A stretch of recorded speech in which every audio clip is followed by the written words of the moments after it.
الصلاة والسلام عليك يا سيدي يا نبي الله وعلى آلك وأصحابك يا سيدي يا خاتم النبيين امیر المؤمنین حضرت سیدنا عمر فاروق رضی اللہ تعالی عنہ آپ فرماتے ہیں کہ بے شک دعا زمین اور آسمان کے درمیان ٹھہری رہتی ہے اور اس سے کوئی چیز اوپر کی طرف نہیں جاتی جب تک کہ تم اپنے نبی اکرم صلی اللہ علیہ وسلم پر درود پاک نہ پڑھ لو۔ جب تک آقا کریم صلی اللہ علیہ وسلم کی ذات والا صفات پر درود پاک نہ پڑھا جائے اس وقت تک دعا آسمان کی طرف نہیں جاتی بلکہ زمین اور آسمان کے درمیان ٹھہری رہتی ہے۔ آقا کریم صلی اللہ علیہ وسلم نے ارشاد فرمایا جو رمضان المبارک میں ایمان کے ساتھ اور طلب ثواب کے لیے قیام کرے، فرمایا کہ اس کے گزشتہ گناہ معاف ہو جائیں گے۔ مفسر شہیر حکیم الامت حضرت مفتی احمد یار خان نعیمی علیہ رحمت الحنان اس حدیث پاک کے تحت فرماتے ہیں تراویح کی پابندی کی برکت سے سارے صغیرہ گناہ معاف ہو جائیں گے، کیونکہ کبیرہ گناہ توبہ اور حقوق العباد اللہ کی بارگاہ میں توبہ کے ساتھ حق والے کے معاف کرنے سے معاف ہوتے ہیں۔ کبیرہ گناہ ایسے معاف نہیں ہوتے جب تک کہ اس کی توبہ نہ کی جائے اور جس کا حق مارا اس سے معافی نہ مانگی جائے۔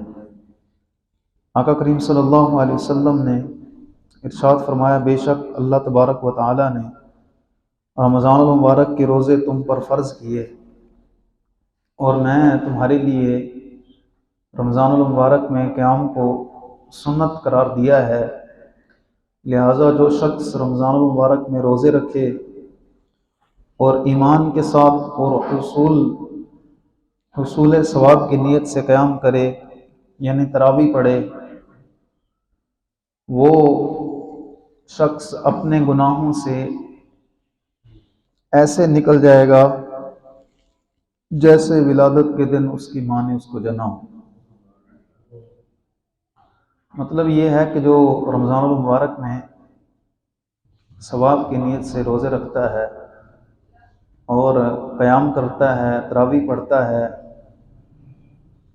تو وہ اپنے گناہوں سے ایسے پاک ہو جاتا ہے جس طرح ماں بچے کو پیدا کرتی ہے اور وہ پہلے دن کا ہوتا ہے۔ رمضان المبارک میں جہاں ہمیں بے شمار نعمتیں میسر آتی ہیں، انہی میں ایک تراویح کی سنت بھی شامل ہے، اور سنت کی عظمت کے کیا کہنے ہیں۔ اللہ عز و جل کے پیارے حبیب سیدنا آمنہ رضی اللہ تعالیٰ عنہ کے گلشن کے مہکتے پھول حضور جانے جانا صلی اللہ تعالیٰ علیہ وسلم کا فرمان مبارک ہے جس نے میری سنت سے محبت کی اس نے مجھ سے محبت کی، اور جس نے مجھ سے محبت کی وہ جنت میں میرے ساتھ ہوگا۔ اصل میں دین اسلام جو ہے وہ آقا کریم صلی اللہ علیہ وسلم کی سنتوں پر عمل کرنے کا نام ہے۔ تراویح جو ہے یہ سنت موقدہ ہے، اور اس میں کم از کم ایک بار ختم قرآن بھی سنت موقدہ ہے۔ کہ تراویح میں ایک بار قرآن پاک پڑھا جائے۔ ہمارے امام اعظم سیدنا امام ابو حنیفہ رضی اللہ تعالی عنہ رمضان المبارک میں 61 قرآن پاک ختم کیا کرتے تھے۔ ایک دن کو ختم کرتے تھے سارا دن میں، ایک رات کو ختم کرتے تھے، اور ایک تراویحوں میں ختم کرتے تھے۔ 61 قرآن پاک پڑھتے تھے امام اعظم ابو حنیفہ رضی اللہ تعالی عنہ۔ اور ایک روایت میں ہے کہ 45 سال تک امام اعظم ابو حنیفہ رضی اللہ تعالی عنہ نے عشاء کے وضو سے فجر کی نماز پڑھائی، ادا کی۔ 45 سال، 45 دن نہیں یا 45 مہینے نہیں، 45 سال عشاء کے وضو سے فجر کی نماز ادا کی۔ جن کی ہم تقلید کرتے ہیں ان کو لوگ امام اعظم ابو حنیفہ رضی اللہ تعالیٰ عنہ کہتے ہیں۔ 55 حج کیے امام صاحب نے، امام اعظم ابو حنیفہ رضی اللہ تعالیٰ 55۔ اور جہاں پر آپ کا مزار پاک ہے وہاں پر آپ نے 7000 مرتبہ قرآن پاک کا ختم کیا، 7000 بار۔ ہم تو سال میں شاید ہی کوئی ہم میں سے ہو جو ایک بار ختم کرتا ہو قرآن پاک کا۔ دیکھنا بھی ہم تو، ہمارے پاس ٹائم ہی نہیں ہے قرآن پاک کو دیکھنے کا، پڑھنے کا۔ پڑھنا تو دور کی بات ہے، سننا بھی پسند نہیں کرتے۔ تو یہ ہمارے امام اعظم ابو حنیفہ رضی اللہ تعالیٰ جس مکان میں آپ نے وفات پائی 7000 بار آپ نے قرآن پاک ختم کیا۔ اور اعلیٰ حضرت عظیم البرکت مجدد دین و ملت آپ فرماتے ہیں، امام الائمہ سیدنا امام اعظم ابو حنیفہ رضی اللہ تعالی عنہ نے 30 برس کامل ہر ایک رکعت میں قرآن پاک ختم کیا۔ 30 سال تک امام اعظم ابو حنیفہ رضی اللہ تعالی ایک رکعت میں قرآن پاک ختم، 30 سال تک۔ یہ تو ہمارے امام اعظم ابو حنیفہ رضی اللہ تعالیٰ ایک رکعت میں پورا قرآن پاک پڑھ جائے۔ اور اس دور میں اگر ہم نے قرآن سے جس شخص کی محبت کو دیکھا اور جو ایک رکعت میں پورا قرآن پاک پڑھنے کا مزاج رکھتا تھا، ہم نے اپنی آنکھوں سے جس کو دیکھا اس کو امیر المجاہدین علامہ خادم حسین رضوی رحمۃ اللہ تعالی علیہ کہتے ہیں۔ لوگوں نے تو بعد میں جانا، ہم نے تو ان سے پڑھا ہے۔ وہ مزاج رکھتے تھے اور اتنا قرآن پکا تھا آپ کو، آپ فرماتے تھے کہ مجھ سے مناظرہ کر لو اور میرے ساتھ اگر کوئی مقابلہ کرنا چاہتا ہے یا کوئی اس طرح کا تو آ جائے، میں پورا قرآن پاک سنانے کے لیے تیار ہوں۔ اور اتنے پکے حافظ تھے کہ کہتے تھے کہ اگر ایک غلطی بھی آ جائے تو میرا سر اڑا دینا، یہ تو قیامت والے دن پتہ چلے گا۔ آج لوگ جیسے مرضی کہیں، ان کی اپنی مرضی ہے۔ ایسے ایسے بھی اللہ تعالیٰ کے بندے گزرے ہیں۔ اور ہمارے امام اعظم ابو حنیفہ رضی اللہ تعالیٰ 30 سال تک ایک رکعت میں پورا قرآن پاک ختم کر جانا، یہ امام اعظم کا ایک خاصہ ہے۔ علماء کرام فرماتے ہیں کہ ہمارے سلف و صالحین جو تھے وہ اکابر دن رات میں 2 ختم کر لیا کرتے تھے، بعض 4 ختم کرتے تھے، بعض 8 قرآن پاک کا ختم کرتے تھے۔ میزان الشریعہ از امام عبد الوہاب شعرانی علیہ رحمہ میں ہے کہ سیدی علی مرصفی رحمت اللہ تعالی نے ایک رات دن میں 3,60,000 ختم فرمائے، ایک رات اور ایک دن میں۔ آثار میں ہے امیر المومنین حضرت سیدنا مولا علی رضی اللہ تعالیٰ عنہ، آپ بایاں پاؤں رکاب میں رکھتے تھے دایاں رکھنے سے پہلے پہلے پورا قرآن پاک کا ختم کر لیتے تھے۔ اور بخاری شریف کے اندر ہے کہ حضرت سیدنا داؤد علیہ نبینا وعلیہ الصلوۃ والسلام اپنی سواری تیار کرنے کا حکم فرماتے، اور اس سے پہلے کہ سواری پر زین کسی جائے آپ اپنی کتاب زبور شریف کی ساری تلاوت کر لیا کرتے تھے۔ اب ذہن میں بات یہ آتی ہے کہ اتنی جلدی یہ لوگ قرآن پاک کیسے پڑھ لیتے ہیں؟ مولا علی رضی اللہ تعالیٰ عنہ بھی گھوڑے پر سوار ہوں، زین رکاب میں پاؤں رکھیں اور دوسرا پاؤں بعد میں رکھیں، قرآن پاک کیسے ختم کر لیں؟ اور ایسے کیسے ہو سکتا ہے؟ تو یہ اللہ تعالیٰ کے ولیوں کی کرامت ہے، اور کرامت کہتے ہی اس کو ہیں جو چیز ذہن میں آتی نہیں ہے، عقل آتی نہیں۔ اگر عقل میں آ جائے تو پھر کرامت کیسی؟ اگر عقل میں وہ چیز آ جائے تو پھر اگر یہ نبی علیہ الصلوۃ والسلام سے ہو تو اس کو معجزہ کہتے ہیں، اگر کوئی ولی کے ہاں سے ہو تو اسے کرامت کہتے ہیں۔ تو یہ ہمارے اکابر، ہمارے علماء، ہمارے جو بزرگ گزرے ہیں، ان کی یہ قرآن کریم سے محبت تھی کہ وہ قرآن پاک کو اتنی دیر پڑھتے تھے۔ اور حضرت فاروق اعظم رضی اللہ تعالی عنہ آپ صرف ایک آیت پڑھتے تھے، اور ایک آیت پڑھنے کے بعد آپ بے ہوش ہو جایا کرتے تھے۔ یہ ان کی محبت تھی۔ ہر کسی نے قرآن پاک کے ساتھ محبت کی ہے، اور کچھ سال پہلے چلے جائیں تو ہمارے عمرانوں میں سے حضرت جو اس آپ جانتے ہوں گے مولانا شاہ امام نورانی رحمۃ اللہ تعالی علیہ، ان کا دور آپ نے دیکھا ہوگا۔ اتنے پکے حافظ تھے کہ پورا ہر سال تراویح خود پڑھاتے تھے۔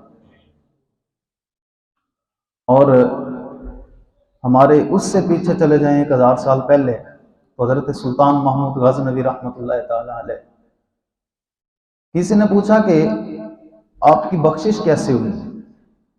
جب خواب میں آئے، آپ کو پتہ ہے کہ جب ظاہر شاہ کا زمانہ تھا تو سلطان محمود غزنوی رحمۃ اللہ تعالی علیہ کے جب زلزلہ آیا تو جو ہے وہ آپ کا روزہ گرا، تو انہوں نے آپ کا جسد پاک جب نکالا، 1000 سال گزر گئے تھے دنیا سے گئے ہوئے کو، لیکن جب دیکھا تو ایسے سلامت تھا جیسے سلطان محمود کو ابھی دفن کیا، وہ بھی حکمران تھے۔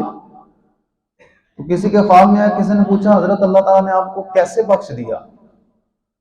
کہا کہ ایک رات میں ایک کمرے میں داخل ہوا، اس کمرے میں قرآن پاک پڑا ہوا تھا، تو میں بادشاہ تھا وقت کا، میں نے کہا یہ قرآن پاک پڑا ہوا ہے،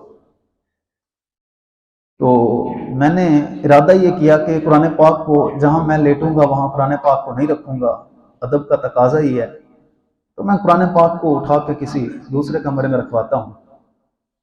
پھر جب میں نے یہ دل میں خیال کیا کہ میں قرآن پاک کو اٹھا کے رکھوں، میں کون ہوتا ہوں قرآن پاک کو دوسری جگہ میں رکھنے والا؟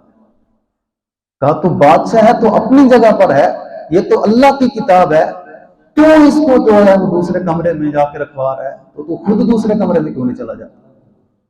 کہتے ہیں میں ادھر سے اٹھا اور دوسرے کمرے میں چلا گیا، بس یہی اللہ تعالیٰ کو میری ادا پسند آ گئی، اللہ تعالیٰ مجھے معاف فرما۔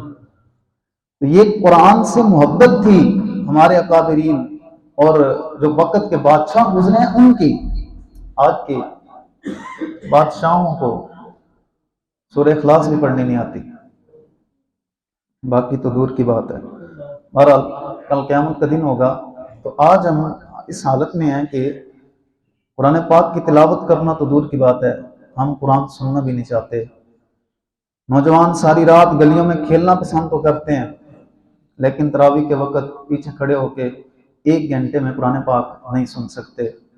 ہماری حالت یہ ہے کہ نماز تھوڑی سی لمبی ہو جائے تو ہمیں فکر پڑ جاتی ہے کہ ہم کہتے ہیں کہ مولوی صاحب نے آج پتہ نہیں کی ہو گیا، اور شادی ہو اور کھانا کھانے میں اگر 2 گھنٹے بھی پڑے ہوں تو ہم خوشی سے انتظار کرتے ہیں، کوئی فنکشن ہو، کوئی کدھر ہو، اور پھر ہم حالت یہ ہے کہ ہم نماز پڑھنے آتے ہیں، جو جیسے لباس ہوتا ہے وہ پہن کر آ جاتے ہیں، حضرت امام اعظم ابو حنیفہ رضی اللہ تعالیٰ عنہ جب نماز کا وقت ہوتا سب سے قیمتی لباس پہن کر آتے. کسی نے پوچھا حضرت آپ قیمتی لباس کیوں پہن کر آتے ہیں؟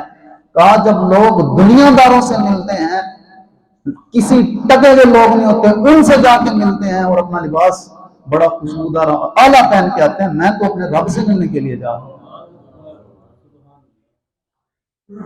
یہ جو ہم مسجد کی ٹوپیں استعمال کرتے ہیں، کیا ہم بازار میں یہ پہن کے جا سکتے ہیں؟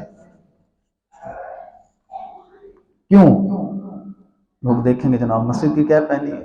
ناراض نہ ہو جانا، میں بات کر رہا ہوں ایک کہ اس ٹوپی کو ہم حقارت کی نظر سے دیکھیں گے جناب، لیکن مسجد میں رب کے سامنے پہن لیں گے فارمیلٹی پوری کرنے کے. تو ہماری حالت یہ ہے کہ نماز تراویح جو دی گئی سنت حضور آقا کریم صلی اللہ علیہ وسلم کی، اس میں فرمایا کہ جب بندہ سجدہ کرتا ہے تو اللہ تعالیٰ کی رحمتیں نازل ہوتی ہیں. یہ حضرت فاروق اعظم رضی اللہ تعالی عنہ کے دور میں، حضرت عمر بن عبدالعزیز رضی اللہ تعالیٰ عنہ کے دور میں لوگ نہیں کھڑا ہوا جا سکتا تھا نا ان سے، تو وہ لکڑیاں لے کے آتے اور لکڑیوں کے سہارے پہ کھڑے ہو کر قرآن پاک کی تلاوت سنتے. تراویح پڑھنے کتنا جذبہ تھا کہ وہ کھڑے رہتے کہ اللہ تعالیٰ جو سجدوں میں بندے پر رحمت نازل فرماتا ہے، پھر وہ بھی 20 رکھتے ہیں تو 40 سجدے ہیں، اور جب بندہ سجدے میں جھکتا ہے تو اس کی روح زیادہ بلند ہو جاتی ہے. دنیا کا یہ تقاضا کسی کے سامنے کھڑے ہو کر اکڑ کر چلو گے تو اوپر بلند ہوگے، لیکن رب کے سامنے جتنا جھکتے جاؤ گے اتنا ہی اس کے قریب چلتے جاؤ گے. بندہ جب قیام کرتا ہے تو رب کے قریب ہوتا ہے، جب رکوع کرتا ہے تو اور زیادہ قریب ہوتا ہے، جب سجدہ کرتا ہے تو سب سے زیادہ رب کے قریب ہو جاتا ہے. پھر رب کہتا ہے بتا میرے بندے کیا مانگنا چاہتا ہے، میں تمہیں عطا کر. میرے آقا مولا صلی اللہ علیہ وسلم رمضان المبارک میں باہر آئے تو حضور نے تراویح کی جماعت کرائی. کتنی تراویح پڑھائیں جی؟ 20 تراویح. دوسرے دن بھی تراویح پڑھائیں. تیسرے دن حضور گھر سے ہی باہر نہیں آئے، یا چوتھے دن گھر سے باہر نہیں آئے. صحابہ انتظار کر رہے کہ حضور آئیں اور ہمیں تراویح پڑھائیں. تو میرے آقا مولا صلی اللہ علیہ وسلم نے فرمایا صحابہ اپنی اپنی تراویح پڑھ لو، اگر میں نے آج بھی تراویح تمہیں پڑھا دی تو تراویح تم پر فرض ہو جائیں گی. 20 تراویح تھیں، صحابہ پڑھتے رہے. دور آیا فاروق اعظم رضی اللہ تعالیٰ عنہ. ایسے تو میرے آقا مولا صلی اللہ علیہ وسلم نے نہیں کہا کہ عمر کی نیکیاں آسمان کے ستاروں کے برابر ہیں. بدعت کی 2 قسم ہیں، ایک بدعت حسن ہے اور ایک بدعت سیئہ ہے. فاروق اعظم رضی اللہ تعالیٰ عنہ کا دور آیا اور رمضان المبارک کا مہینہ آیا تو دیکھا کہ لوگ کوئی کدھر ہے کوئی کدھر ہے. تو حضرت ابی بن کعب رضی اللہ تعالیٰ امت کے سب سے بڑے قاری جو قرآن پڑھتے تھے تو حضور ان کا قرآن کھڑے ہو کر سنتے تھے. اور ایک مرتبہ جب آقا کریم صلی اللہ علیہ وسلم وہاں سے گزر رہے، حضرت ابی بن کعب رضی اللہ تعالیٰ عنہ قرآن پاک کی تلاوت کر رہے، حضور کھڑے ہو گئے، حضور نے سنا، سنتے رہے اور پھر حضور چلے گئے. حضرت عمر رضی اللہ تعالیٰ عنہ کے دل میں تھا کہ میں صبح ابی بن کعب رضی اللہ تعالیٰ عنہ سے کہوں گا کہ تم قرآن جس لحاظ سے پڑھ رہے تھے نا تو حضور تمہارا باہر کھڑے ہو کر قرآن سن رہے تھے. جب فاروق اعظم رضی اللہ تعالیٰ عنہ دوسرے دن حضرت ابی سے ملے، صبح کا ٹائم تھا، تو ان کو کہا یار تیرا قرآن راتی حضور سن رہے سن. تو انہوں نے کہا جی مجھے بھی پتا ہے. کہا تمہیں کیسے پتا ہے؟ کہا صدیق اکبر نے تم سے پہلے مجھے بتا دیا. کہا اگر مجھے پتا ہوتا کہ حضور میرا قرآن پاک سن رہے ہیں نا تو کہا کہ میں اور اچھے طریقے سے قرآن پاک پڑھوں. حضرت ابی رضی اللہ تعالیٰ عنہ حضرت فاروق اعظم رضی اللہ تعالیٰ عنہ کو کھڑا کیا اور لوگوں کو اکٹھا کیا. کہنے لگے یار اس کی آواز بڑی پیاری ہے، ہم اس کو امام بناتے ہیں، یہ تراویح پڑھائیں، ہم اس کے پیچھے پڑھیں گے. اب انہوں نے 20 رکعتیں قرآن پاک کی. یہ وہاں سے سسٹم شروع ہوا جماعت. جب انہوں نے مسجد کو مزین کیا، مسجد کے اندر خوبصورت اس دور میں جو لیمپ تھے یا لائٹیں تھیں یا خوشبو تھی وہ مزین کیا، تو ایک بابا کھڑا ہو گیا. اس نے فاروق اعظم رضی اللہ تعالیٰ عنہ سے کہا 36 لاکھ مربع کلو جو ہے وہ میل 36 لاکھ مربع میل کو حکمران ہے. اس کے سامنے ایک بابا جی کھڑا ہو گیا. کہ عمر یہ کیا کر رہے ہو، ایسی یہ کام نہیں ہون دینا. جب حضور نے تراویح کی جماعت منع کر دی، حضور نے نہیں پڑھائی، ابو بکر کا دور آیا اس نے نہیں جماعت کرانے دی، تو کتنے جماعت کرا لیں گا، ہم تمہیں نہیں پڑھانے دیں گے. یہاں پھر مجھے ہمارے حکمران یاد آتے ہیں، لیکن میں ان کی بات نہیں کرنا چاہتا کہ آج تو کسے چمچہ کر سکے بھی بندہ گالی نہ کر سکتا، لیکن وہاں فاروق اعظم رضی اللہ تعالیٰ نے کہا بابا جی آپ نے ٹھیک کہا، اس کا میں جواب دیتا ہوں آپ کو، آپ نے صحیح کہا کہ عمر یہ کام کیوں کرنے لگا ہے۔ کہا جب حضور نے نہیں پڑھائی تراویحاں، جماعت نہیں کروائی، تو عمر کون ہوتا ہے تراویح کی جماعت کروانے والا؟ کہا حضور نے کیوں نہیں پڑھائی تھی؟ اس لیے نہیں پڑھائی تھی حضور نے کہ اگر حضور تیسرے یا چوتھے دن حضور تراویحاں پڑھا دیتے، تراویحاں فرض ہو جانی تھی، اور میں رسول اللہ کا غلام ہوں، عمر اگر پوری زندگی بھی جماعتیں کرواتا رہے تو تراویحاں فرض نہیں ہوں گی، تراویحاں سنت ہی رہیں گی۔ کہا یہی تو بتانا چاہتا ہوں، امتی اور نبی اور امتی میں فرق یہ بتانا چاہتا ہوں کہ عمر ہوتے پوری زندگی اگر جماعتیں کرواتا رہے تو تراویح کبھی بھی فرض نہیں ہونی۔ جبریل امین نے نہیں آ جانا کہ تراویح فرض ہو گئی ہیں، جبریل امین نے حضور کے پاس ہی آنا ہے۔ ہاں جی، یہ حضور جو عمل کریں فرض وہی ہونا ہے، اور جو حضور کہیں وہی ہونا ہے۔ جب فاروق اعظم حضور کے برابر نہیں ہو سکتے، 1400 سال کے بعد کوئی کھڑا ہو کے کہے کہ حضور ہمارے طرح تھے، حضور ہمارے جیسے تھے، تو پھر کیا کہہ سکتے ہیں اس کو؟ فاروق اعظم نہیں حضور کے برابر ہو سکتے، وہ کہتے ہیں میں پوری زندگی تراویح پڑھاتا رہا، اور آج کا مولوی 1400 سال کے بعد کہتا ہے حضور جی حضور ہمارے جیسے تھے، وہ بڑے تھے ہم چھوٹے ہیں، وہ بھی کھاتے پیتے تھے ہم بھی کھاتے پیتے ہیں۔ یہ فاروق اعظم کا خاصہ۔ اب جتنی مسجدوں میں کروڑوں اربوں مسجدوں میں قرآن پاک کی تلاوت ہوتی ہے اور کروڑوں لوگ پیچھے کھڑے ہوتے ہیں سننے کے لیے، تو یہ ساری نیکیاں حضرت عمر کے کھاتے میں جا رہی ہیں۔ یہ رسول اللہ کے غلام حضرت عمر رضی اللہ عنہ، یہ جو اچھا کام ایجاد کرے اسلام کے اندر، پھر وہ آگے جتنا ہوتا جائے گا اس کا ثواب سارا اس کو ہوتا جائے گا جس نے یہ کام ایجاد کیا۔ حضرت عمر رضی اللہ تعالیٰ عنہ کے کھاتے میں ساری نیکیاں، جتنی نیکیاں جا رہی ہیں یہ ساری، اس لیے تو میرے آقا مولا نے فرمایا میرا عمر وہ ہے جس کی نیکیاں آسمان کے ستاروں کے برابر ہیں۔ اتنی نیکیاں حضرت عمر رضی اللہ تعالیٰ۔ تو یہ تراویحیں جو ہیں یہ 20 تراویح ہیں، اور یہ اللہ تعالیٰ نے موقع دیا ہے۔ یہ آخری بات کر کے گفتگو کو سمیٹنا چاہوں گا، کل قیامت والا دن ہوگا نا، کسی شخص کے کھاتے میں 10 قرآن پاک کا ثواب ہوگا، کسی کے اندر 20 کا، کسی کے 30 کا، کسی کا 40 کا، اور کہے گا یا اللہ میں تو پڑھیا کوئی نہیں، تو پھر اتنا ثواب کتنا آ گیا، کہاں سے آ گیا اتنا ثواب؟ اللہ تعالیٰ فرمائے گا تمہیں پتہ نہیں ہے رمضان المبارک میں جو تراویح پڑھا کرتا تھا، جب 7 سے 12 پڑھتا تھا حافظ قرآن تو پیچھے کھڑے ہو کے سنتا تھا نا، فرمایا پڑھتا نہیں تھا، جتنا پڑھنے والے کو ہم ثواب دیتے ہیں اتنے قرآن پاک وہ واحد کتاب ہے جتنا پڑھنے والے کو ثواب ملتا ہے اتنا ہی سننے والے کو بھی ثواب ملتا ہے۔ کسی نے زندگی میں 30 رمضان المبارک گزارے ہوں گے، کسی نے 40، کسی نے 50، اب جتنے اس نے تراویح پڑھی ہوں گی کل قیامت والے دن پھر رمضان المبارک کا ثواب ایک لفظ پڑھنے سے 100 نیکیاں، پھر 700 نیکیاں، اس کو مائنس پلس کرے تو کہاں سے کہاں پہنچ جاتا ہے۔ تو یہ اللہ تعالیٰ نے موقع دیا ہے، تو ضرور قرآن پاک کی تلاوت کریں اور تراویحوں کا مزاج بنائیں کہ اس میں کھڑے ہو کر قرآن پاک سنیں۔ اللہ تعالیٰ ہم سب کی عبادات کو قبول فرمائے۔